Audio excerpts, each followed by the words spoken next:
जय श्री कृष्णा। राधे राधे दोस्तों। तो मेरे चैनल में आप सबका बहुत बहुत स्वागत है।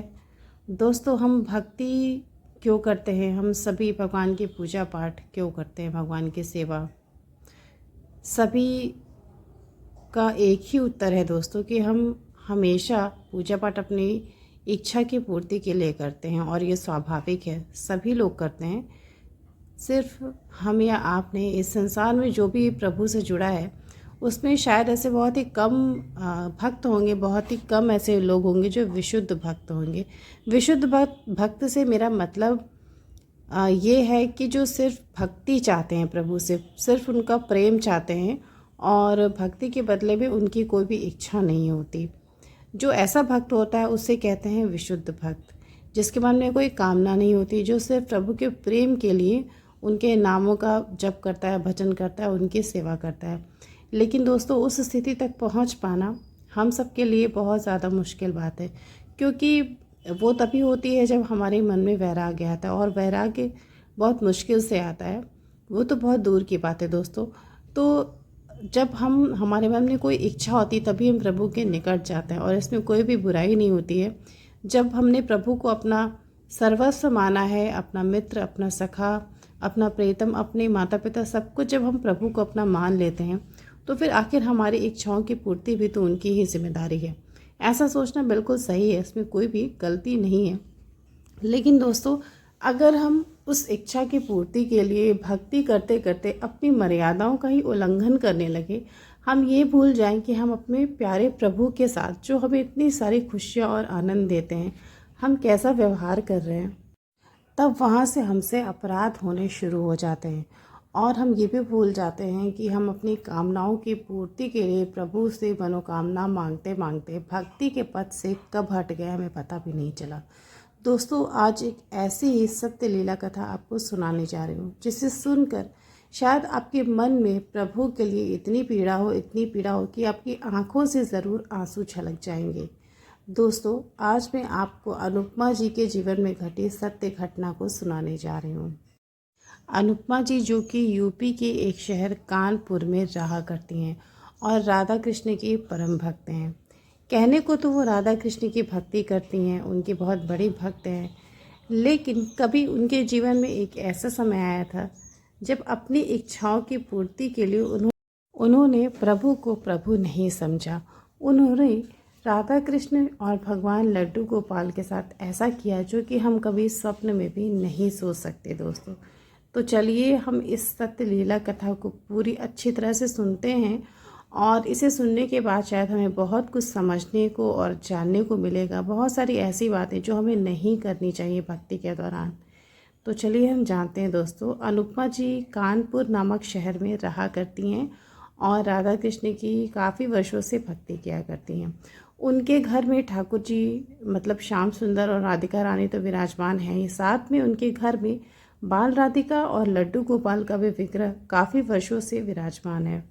दोस्तों, वर्तमान समय में अनुपमा जी की आर्थिक स्थिति काफ़ी अच्छी है, वो संपन्न हैं, उन्हें धन संपत्ति की किसी भी चीज़ की कोई समस्या नहीं है। उनके घर में उनके बच्चे सभी अच्छी स्थिति में हैं, सबके पढ़ाई लिखाई सब कुछ ठीक है।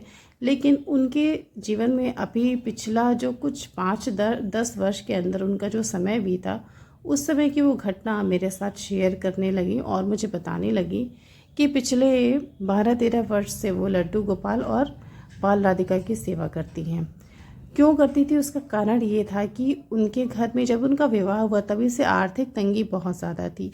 इतनी ज़्यादा थी कि घर में सिर्फ किसी तरह से 2 वक्त के भोजन की व्यवस्था हो पाती थी। उनके पति काम तो करते थे, लेकिन जो भी व्यवसाय व्यापार जो भी वो शुरू करते थे वो ज़्यादा दिन तक टिक नहीं पाता था, बंद हो जाता था, और धन के अभाव में आर्थिक तंगी की वजह से वो बहुत ज़्यादा परेशान थी, बीमार भी रहती थी, बच्चों की पढ़ाई भी अच्छे स्कूल में नहीं हो पाती थी। अनुपमा बताती हैं कि ये बात बीते हुए करीब 8-9 वर्ष हो चुके, और 12 वर्ष पहले जब उनकी स्थिति बहुत ख़राब थी तब उनकी किसी जान पहचान के व्यक्ति ने उन्हें लड्डू गोपाल और राधा रानी की सेवा के बारे में बताया, और ये भी बताया कि तुम जल्दी से जल्दी लड्डू गोपाल का और राधा रानी का विग्रह अपने पूजा स्थल पर वो करो, स्थापित करो और उन्हीं की आराधना करो। भगवान श्री कृष्ण बहुत जल्दी सबकी इच्छा पूरी करते हैं और तुम्हारी जो भी समस्या होगी वो छूमंतर हो जाएगी। धन की समस्या हो या फिर कोई भी समस्या हो, शारीरिक कष्ट हो, जो भी है तुम्हारी समस्या ख़त्म हो जाएगी। अब जो भी व्यक्ति मझधार में फंसा होता है, समस्या में फंसा होता है, वो हर वो उपाय करने के लिए तैयार होता है जो उसके अपने उसे बताते हैं कि तुम ये करो, तुम ये करो, तुम्हारी समस्या दूर हो जाएगी। तो अनुपमा जी ने भी वैसा ही किया। पहले भी वो बहुत सारे ज्योतिषियों को अपनी कुंडली दिखा चुकी थी। बहुत सारे घर में पूजा पाठ, तंत्र मंत्र, वो सब कुछ वो अपने घर में करा चुकी थी, सिर्फ इसलिए कि उनकी आर्थिक स्थिति अच्छी हो जाए। लेकिन दोस्तों कहते हैं ना, जब तक किसी चीज़ का, किसी काम के होने का समय नहीं आता तब तक वो काम संपन्न नहीं हो सकता है। जब किसी कार्य के पूरा होने का समय आता है, जब प्रभु की कृपा होती है, तब वो काम कैसे हो जाता हमें समझ में भी नहीं आता। अनुपमा जी बताती हैं कि ऐसा ही उनके साथ हुआ। उन्होंने बहुत सारे उपाय किए लेकिन उनके पति का बिजनेस कभी भी अच्छा नहीं हो पाया। नतीजा, उनके घर में खाने के लिए भी समस्या होती थी और दवाई वगैरह जो भी डेली की ज़रूरतें होती थी उनके लिए वो बहुत ज़्यादा परेशान होती थी। वो भी छोटा मोटा काम पकड़ती थी करने के लिए, लेकिन किसी भी काम में उन्हें वो नहीं मिलता था। कोई भी काम उनका सफल नहीं होता था, काम छूट जाता था। फिर जब उन्हें बताया गया लड्डू गोपाल की सेवा के लिए, तो उसके लिए भी उनके पास धन नहीं था लड्डू गोपाल की मूर्ति खरीदने के लिए। अब वो कहाँ से खरीदती? बहुत सारे लोगों से उन्होंने धन उधार भी लेके रखा था। कोई उन्हें पैसे देने के लिए तैयार नहीं हो रहा था, क्योंकि उन्होंने उधारी बहुत सारे लोगों की बाकी लगा के रखी थी, चुकाई ही नहीं थी। फिर भी उन्होंने मांगा अपने मित्रों से, अपने सगे संबंधियों से, किसी ने उनकी सहायता नहीं की कि हमने पहले ही आपकी बहुत सहायता की है, अभी तक आपने धन लौटाया नहीं, तो हम आगे आपको कैसे और पैसे दे दें। अब अनुपमा को कुछ समझ में नहीं आता कि वो क्या करे। उसके सारे जो उसके जेवरात थे वो भी सारे के सारे ही गरीबी में बिक गए थे। बस थोड़े से कुछ सोने का कुछ बचा था जो कि आखिरी था, और उसे वो बेच देती तो उसके पास कुछ भी नहीं होता। अनुपमा के पास अब कोई भी रास्ता नहीं था। अनुपमा ने अपना वो जो उसका आभूषण था, सोने का थोड़ा बहुत जो बचा था, वो भी उसने बेच दिया और वो बहुत ही कम दाम में बिका, क्योंकि मजबूरी थी तो उसे बेचना ही बेचना था। अनुपमा ने उस आभूषण को बेच के लड्डू गोपाल की और राधा रानी की छोटी छोटी सुंदर सुंदर प्रतिमाएं खरीद ली। इसके लिए उसे घर में डांट भी पड़ी कि तुमने ये मूर्ति खरीदने के लिए अपना सोना बेच दिया, आखिर में इसको खरीदने से तुम्हें फ़ायदा क्या होगा? पहले से ही घर में इतनी ज़्यादा आर्थिक तंगी है, ये मूर्ति घर में लाकर बिठा लियो, अब इन्हें भोग कहाँ से लगाओगी? रोज़ इनके लिए खाना कहाँ से लाओगी? आभूषण, वस्त्र, ये सब कहाँ से लाओगी? अनुपमा के मुँह पे तो ताला लगा था, क्योंकि वो मजबूर थी। वो करती तो क्या करती बेचारी। उसके मन में तो ज़रूरतें तो थी, इच्छाएं भी थी, इसे पूरा करना बहुत ज़रूरी था। अब अनुपमा लड्डू गोपाल की सेवा में, राधा रानी की सेवा में लग गई। रोज़ कहीं ना कहीं से भोग की बेचारी व्यवस्था किया करती। हमारे प्रभु इतने कृपालु हैं कि जब वो देखते हैं कि कोई भी भक्त हमारी सेवा कर रहा है तो उसके पग पग पर वो सहायता स्वयं करते हैं, व्यवस्था करते जाते हैं कैसे उनकी सेवा होगी। तो अनुपमा को तो अभी भगवान पर इतना भरोसा नहीं था, लेकिन फिर भी लड्डू गोपाल उसकी सहायता करते थे और उसके पास से कभी भी उसे भोग की समस्या नहीं होती थी। वो बड़ी आसानी से रोज़ लड्डू गोपाल की सेवा करती थी। तो अनुपमा को सेवा करते हुए करीब 2-2.5 वर्ष हो चुके हैं, लेकिन अभी भी उसकी आर्थिक स्थिति में कोई भी सुधार नहीं हुआ। वही समस्या थी, उसके पति हर 4-5 महीने पर नया काम शुरू करते और वो नहीं चलता, ठप हो जाता, बंद हो जाता। फिर वो 4-5 महीने बैठे रहते, इधर उधर से धन मांग कर काम चलता। बस उनके जीवन में सब कुछ ऐसे ही चल रहा था जैसे पहले चलता था, अभी भी सब कुछ वैसे ही था। लेकिन पहले अनुपमा बहुत ज़्यादा बीमार रहा करती थी। उसको स्वास्थ्य संबंधी बहुत ज़्यादा समस्याएं उसकी रहती थी। उसे क्रोध बहुत आता था, वो बात बात पर चिड़चिड़ा आ जाती थी, बहुत झगड़ा करती थी। किसी की भी बात वो सहन नहीं कर पाती थी, उसके पति हों, बच्चे हों या उसके रिश्तेदार हों। लेकिन दोस्तों, जब से वो बाल गोपाल की सेवा कर रही थी, एक दिन उसने इस बात पर ध्यान दिया कि उसकी तबीयत तो करीब 1.5-2 वर्ष से ख़राब ही नहीं है, वो बिल्कुल स्वस्थ है। और उसे जो क्रोध आता था बच्चों के ऊपर, अपने रिश्तेदारों के ऊपर, वो भी नहीं आता। अब उसके मन में एक संतोष का भाव रहने लगा था, बहुत ज़्यादा क्रोध नहीं आता था, किसी की बातों पर वो प्रतिक्रिया नहीं करती थी और हमेशा उसके मन में बाल गोपाल का स्मरण रहता था। लेकिन दोस्तों, माया हमें कब कहाँ घेर ले, हमें किस मोड़ से वापस जाना पड़े माया की वजह से, अपनी कामनाओं की वजह से, ये हम स्वयं भी नहीं जानते। और इसमें तो बड़े बड़े साधु संत भी असफल हो जाते हैं। ऐसा ही हुआ अनुपमा के साथ। एक दिन उसके मन में फिर से नई नई चीज़ों के लिए इच्छाएं जगने लगी कि मैं बहुत वर्षों से मैंने नए वस्त्र नहीं पहने, मेरे सारे आभूषण भी बिक गए, हमारे पास गाड़ी नहीं है, हम हर जगह पैदल जाते हैं और हम इतना किराया भी नहीं दे सकते कि ऑटो रिक्शा वगैरह कर सकें। औरों को देखकर अनुपमा के मन में स्वयं में ग्लानि का अनुभव होने लगा। उसे ऐसा लगा कि मैं लड्डू गोपाल की सेवा तो फालतू में कर रही हूँ, ज़रा सा भी एक रत्ती भी मुझे बाल गोपाल की सेवा से फ़ायदा नहीं हुआ। मैं आज भी गरीब की गरीब ही बनी हूँ और लोग देखो कहाँ से कहाँ पहुँच गए। तो एक दिन अनुपमा इसी भाव से बहुत ज़्यादा घिरी हुई थी, बहुत परेशान थी। उसने अपनी उसी मित्र को, उसी सहेली को फ़ोन लगाया जिसने उसे लड्डू गोपाल की प्रतिमा खरीदने के लिए बोला था। उसे फ़ोन लगाकर उसे अपने घर बुलाया। वो आई और अपने मन की सारी पीड़ा उससे अनुपमा ने बताई कि देखो, मैं 2.5-3 साल हो गए मैं लड्डू गोपाल की सेवा तो कर रही हूँ, लेकिन ज़रा सा भी फ़ायदा मुझे नज़र में नहीं आ रहा है। तो उसकी जो दोस्त थी उसने देखा तो लड्डू गोपाल और साथ में राधा रानी थे।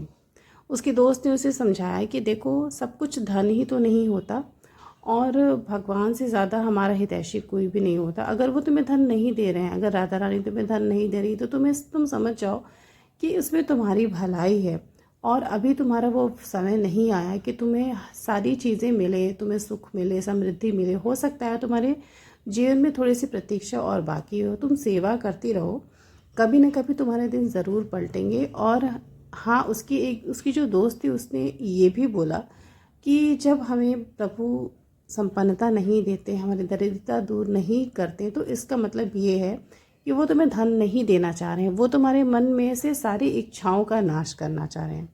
उसके दोस्त ने बताया कि राधा रानी जहाँ भी होती हैं, वैसे भगवान श्री कृष्ण लड्डू गोपाल तो सारी इच्छा आसानी से पूरी कर देते हैं, लेकिन जो हमारी प्यारी राधा रानी है वो हमारे मन में पल रही सारी इच्छाओं का नाश कर देती हैं।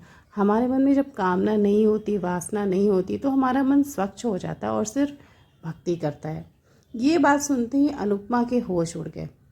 उसे ऐसा लगने लगा कि राधा रानी के होने की वजह से मेरी कोई भी इच्छा पूरी नहीं हो रही है और अगर मैं इसी तरह से दोनों की सेवा साथ में करती रही तो क्या पता मेरी इच्छा कभी भी पूरी नहीं होगी। अब मैं सिर्फ लड्डू गोपाल की ही सेवा करूँगी और रानी की अब मैं सेवा नहीं करूँगी, क्योंकि अगर उनकी मैंने सेवा की तो फिर मेरे मन से इच्छाएं खत्म हुई हो जाएंगी तो पूरी कहाँ से होंगी। ये उल्टे सीधे भाव अनुपमा के मन में आने लगे और अनुपमा ने उसी क्षण प्यारी बाल राधिका के विग्रह को प्यारे गोपाल के विग्रह के साथ, जो थे दोनों साथ में थे, उसे अलग अलग कर दिया। इतना बड़ा अपराध अनुपमा ने किया। वो स्वयं बताती हैं कि मेरी मति मर गई थी और मैंने दोनों जो कि एक ही हैं, जो कभी अलग हुए ही नहीं, ना तो कभी अलग थे, भगवान श्री कृष्ण ही राधा रानी और राधा रानी ही प्रभु श्री कृष्ण हैं, इन दोनों को अलग मानना ही अपराध होता है। तो अनुपमा ने इन दोनों को अलग मान के इनके स्थान एक दूसरे से दूर दूर कर दिए। राधा रानी को दूसरे कमरे में और गोपाल जी को दूसरे कमरे में कर दिया, सिर्फ इसलिए कि उनकी कामना की पूर्ति हो पाए।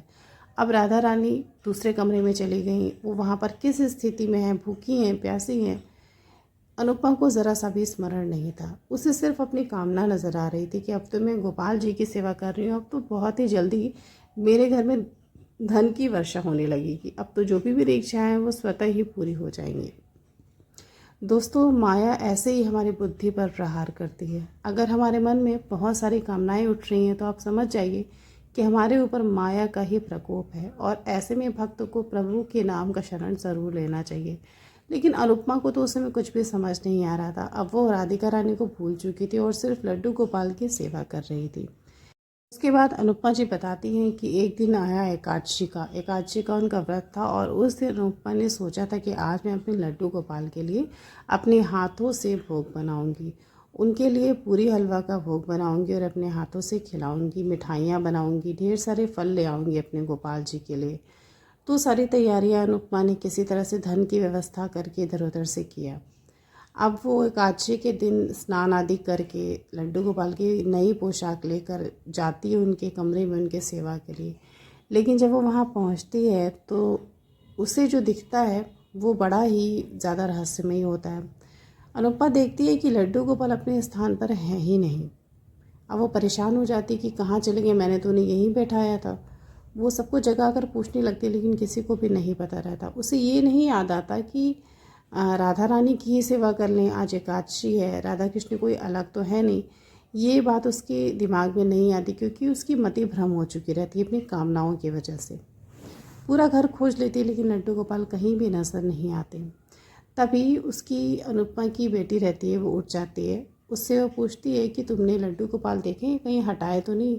उसकी बेटी, जिसका नाम होता है गुंजा, गुंजा से पूछती है तो गुंजा कहती है कि नहीं माँ, मुझे नहीं पता कि लड्डू गोपाल कहाँ है। कोई बात नहीं, आज राधा रानी की सेवा कर लो, तुम कभी भी राधा रानी की सेवा नहीं करती। तब अनुपमा को स्मरण आता है कि राधा रानी भी हमारे घर में है। अनुपमा सोचती है कि ऐसा कैसे हो सकता है। उसके बिल्कुल उसका दिमाग काम नहीं करता है कि अब मैं क्या करूं। मैंने तो सोचा था कि आज बहुत अच्छे से सेवा करूंगी, लेकिन पता नहीं लड्डू गोपाल ही कहाँ चले गए। उसे लगा कि शायद बच्चे कहीं इधर उधर हटा कर रख दिए। अब वो सारा सामान लेकर राधा रानी के कमरे में जाती है, जहाँ पे उन्हें विराजमान किया था। दोस्तों, भगवान की इतनी बड़ी लीला आप इस सत्य घटना में सुनेंगे ना, शायद आपको अपने कान पर विश्वास नहीं होगा, लेकिन ये बिल्कुल सत्य है। जैसे ही अनुपमा राधा रानी के कक्ष में जाती है कि आज राधा रानी की सेवा करूंगी, तो वो जो देखती है वो देखकर उसकी आंखें फटी की फटी रह जाती हैं। जैसे ही अनुपमा उस कमरे में अंदर घुसती है, वहाँ पर एक बहुत ही प्यारी सुंदर सुगंध भरी होती है फूलों की। उसे ऐसा प्रतीत होता है मानो उस कमरे में ढेर सारे फूल भर दिए गए हों गुलाब के, और वहाँ पर एक भी फूल नहीं था। फिर वो सोचती कि आखिर ये खुशबू, ये सुगंध आ कहाँ से रही है। वो आगे जाती है, और जब उसने राधा रानी के दर्शन किए, वो दृश्य देख कर तो उसके पैरों तले ज़मीन खिसक जाती है। जब वो राधा रानी को देखती है तो उसे ऐसा प्रतीत होता है कि वो अपने लड्डू गोपाल को देख रही है। उसका दिमाग काम करना बंद कर देता है, वो बहुत ज़्यादा भ्रमित हो जाती है। फिर जब वो उसे ऐसा लगता है कि नहीं ये लड्डू गोपाल हैं, वो लड्डू गोपाल समझ के उनकी सेवा करने चलती है, और तब उसे उस विग्रह में राधा रानी नज़र आने लगती है। ये खेल कई मिनट तक उसके साथ चलता है। अनुपमा बताती हैं कि मुझे पसीने होने लगे, मुझे कुछ भी समझ में नहीं आ रहा था कि मैं क्या देख रही हूँ। उस दिन प्रभु ने अनुपमा के साथ ऐसी लीला की दोस्तों, कि मैंने ऐसी लीला कभी सुनी ही नहीं। भगवान इतना चमत्कार कर सकते हैं, हम आम लोगों के साथ, जो भक्त कहलाने के लायक भी नहीं है, ये विश्वसनीय है ही नहीं। अगर आप किसी सामान्य व्यक्ति को ये बताएंगे तो शायद इस घटना पर विश्वास नहीं करेगा। भक्त ही इस पर भरोसा कर सकता है, लेकिन दोस्तों ये बिल्कुल सत्य है। तो ये चीज़ बार बार वो भ्रमित होने लगी ये देख देख के कि जब मैं इन्हें लड्डू गोपाल समझ रही हूँ तो ये मुझे राधा रानी प्रतीत हो रहे हैं। इनकी लंबी चोटी नज़र आ रही मुझे। जब मैं इन्हें राधा रानी समझ रही हूँ तो मुझे इनकी आंखें लड्डू गोपाल जैसी लग रही हैं। कभी इनके हाथ में लड्डू नज़र आ रहा है, कभी नहीं नज़र आ रहा है। ये भगवान मुझे कैसे भ्रमित कर रहे हैं। ये खेल उसके साथ कई मिनट तक चलता रहा। वो भ्रमित हो गई, और अंत में उसकी आंखों में आंसू आ गए। उसने हाथ जोड़ लिए। वो समझ गई कि ये भगवान की लीला है। जब सिर्फ उसे ये समझाने के लिए कि तुमने बहुत बड़ी पैरों पर पड़ी, तब तो उसके होश उड़ गए। अनुपमा जी मुझे बताने लगी कि जब मैंने उनके चरणों को देखा तो मैंने देखा कि एक पैर में महावर लगी है और पायल है, और दूसरी जो पैर है वो बिल्कुल सामान्य है, महावर नहीं लगी है, और वो लड्डू गोपाल के पैर है। 200 विग्रह आधा राधा रानी का हो चुका था और आधा बाल गोपाल का हो चुका था। एक पैर में पायल थी और एक पैर में नहीं थी। एक पैर में आयुधों के चिन्ह थे और एक पैर में चिन्ह तो थे, और साथ में महावर भी लगी थी। दोस्तों, ऐसा कैसे हो सकता है? ये भगवान का ही बहुत बड़ा चमत्कार और लीला है। अनुपमा को तो समझ में आ गया कि उसने कितना बड़ा अपराध किया था, बहुत क्षमा मांगा। और जैसे उस दिन उसे समझ में आया कि उसकी ये सब होने का सबसे बड़ा कारण उसकी कामना है, उसकी इच्छा है, जिस पर वो नियंत्रण नहीं लगा पा रही थी। अब उसके मन में इतनी ग्लानि थी कि मैंने भगवान को ही तोड़ दिया, मैंने भगवान के 2 हिस्से कर दिए, और वो भी सांसारिक कामनाओं के लिए, अपनी इच्छाओं की पूर्ति के लिए। अनुपमा को समझ में आ गया था कि उसने ऐसा पाप किया है जिसका प्रायश्चित है ही नहीं। और वो एकादशी का दिन था। वो ऐसा दर्शन अपर्णा बताती है कि शायद भले ही मुझे मेरी गलती की वजह से हुआ, लेकिन वो दर्शन शायद ही संसार में किसी को मिला हो। राधा कृष्ण का मिलित दर्शन एकादशी के दिन अपर्णा जी को हुआ, और उस दिन अपर्णा जी बहुत रोई विग्रह के सामने। सेवा की, उन्हें समझ में नहीं आया था मैं कौन सी पोशाक पहनाऊँ, तो उन्होंने लड्डू गोपाल की और राधिका रानी की दोनों की पोशाक पहनाई, दोनों की के आभूषण पहनाए। वो बताती हैं कि मैंने उस विग्रह पे लंबी लंबी चोटियाँ भी पहनाई जो राधा रानी को पहनाती थी, और सेवा करने के बाद वो इतना सुंदर स्वरूप उन्हें नज़र आ रहा था, जैसे ऐसा स्वरूप तो कभी उन्हें ऐसे स्वरूप के उन्हें कभी दर्शन ही नहीं हुए थे। उस दिन उसके मन में एक ऐसा को समझ में आ गया कि सबके लिए जिम्मेदार सिर्फ उसकी इच्छाएं हैं। उस दिन से उसके मन में एक ऐसा संतोष का भाव आ गया कि उसके पास जो भी था उसमें ही उसे आनंद आने लगा, उसे संतोष आने लगा सिर्फ प्रभु के ऐसे दर्शन मिलने से। और उसके बाद अनुपमा बताती है कि वो उसने कभी भी इच्छा नहीं की कि मेरे पास धन संपदा आए, मेरे पास पैसे आए, संपत्ति आए, मेरा मान सम्मान हो। उसकी सारी इच्छाएं जैसे अपने आप ही ख़त्म होती गई। लेकिन दोस्तों, उसकी इच्छाएं तो ख़त्म हो गई, लेकिन अभी बहुत कुछ ऐसा बाकी था जो भगवान को उसके लिए करना था। दोस्तों, अचंभित करने वाली बात तो ये है कि उसके अगले ही दिन से उसके पति की बहुत अच्छी नौकरी लगी, जो आज तक है, अभी भी वो नौकरी कर रहे हैं। सब कुछ बहुत अच्छा हो गया, उसके बच्चे अच्छे से पढ़ने लिखने लगे। घर में जिस भी चीज़ की कमी थी उससे कहीं ज़्यादा अनुपमा के घर में संपन्नता आ गई, जबकि अब उसने कामना पूर्ति के लिए पूजा करना छोड़ दिया। उसके मन में अब धीरे धीरे संतोष का भाव आ गया। लेकिन प्रभु को बहुत अच्छे से पता होता है कि हमें सच में क्या चाहिए। वो जैसे ही हमारे घर में आते हैं हमारा बेड़ा उठा लेते हैं। अनुपमा जी बताती हैं कि उसके बाद से मुझे कभी भी आर्थिक तंगी का सामना नहीं करना पड़ा, और न ही मैं अब कभी प्रभु से अपनी इच्छा पूर्ति के लिए कामना करती हूँ। तो दोस्तों बताइए, इतना बड़ा चमत्कार प्रभु अपने भक्त के लिए कर सकते हैं? ये अविश्वसनीय है, लेकिन ये सत्य है दोस्तों। अनुपमा से गलती तो बहुत बड़ी हुई, लेकिन देखिए उसके जीवन में कितना कुछ परिवर्तित हो गया। सबसे पहले तो उससे जो मिश्रित दर्शन हुए राधा कृष्ण के, बहुत ही दुर्लभ दर्शन होते हैं, शायद ही इस संसार में किसी ने किए हों। और जहाँ वो परेशान रहती थी आर्थिक तंगी से, उसके ऊपर बहुत सारे कर्जे थे, वो सब कुछ प्रभु की कृपा से ख़त्म हो गए हैं। उसके जीवन में धन का आगमन हुआ, उसकी सारी इच्छाएं अपने आप पूरी होती चली गई, जिसकी अब उसे कामना भी नहीं थी। तो दोस्तों, अनुपमा ने बहुत बड़ी भूल की कि प्रभु को के दो टुकड़े किए, राधा कृष्ण को अलग अलग समझा। अगर आप भी ऐसा समझते हैं तो ये बहुत बड़ी भूल है दोस्तों। राधा कृष्ण अलग अलग हैं ही नहीं, वो तो एक दूसरे का अंश है, जिसके बिना, एक के बिना दूसरा अधूरा है, बस ऐसा समझ लीजिए। तो अनुपमा के जीवन में ऐसी ही सत्य घटना घटी जिसे सुनकर मेरा तो रोम रोम पुलकित हो गया ये सत्य घटना सुनकर, और शायद आपको भी बहुत आनंद आया होगा। लेकिन दोस्तों, अगर हम भक्ति कर रहे हैं तो हमारे मन में ज़रूर ऐसा भाव होना चाहिए कि हमें सिर्फ प्रभु की कृपा चाहिए, क्योंकि उसकी मर्ज़ी के बिना एक पत्ता भी नहीं हिल सकता। लेकिन हम ऐसा मानने में बहुत समय लगा देते हैं, क्योंकि हम पर हमारी इच्छाएं हावी होती हैं, माया हावी होती है। और जब हम उनकी सेवा करते हैं दोस्तों, तो उनकी सेवा से और नाम जप से हमारे पाप कटते हैं, और हमारे पाप कटने से ही हमारा भाग्य का उदय होता है। तो ये सिर्फ प्रभु की इच्छा और उनके हाथ में ही है। हमारे जीवन की जो उन्नति है वो सिर्फ प्रभु के हाथ में है। इसके लिए आप किसी और पर भरोसा मत करिएगा, सिर्फ उनके चरणों का ही आश्रय लीजिएगा। दोस्तों, आशा करती हूँ कि अनुपमा की सत्य घटना आपको बहुत प्यारी लगी होगी। इसे शेयर करिएगा भक्तों के साथ, और मेरे चैनल को ज़रूर सब्सक्राइब करिएगा। मिलती हूँ दोस्तों एक नई सत्य घटना को लेकर। जय श्री राधे।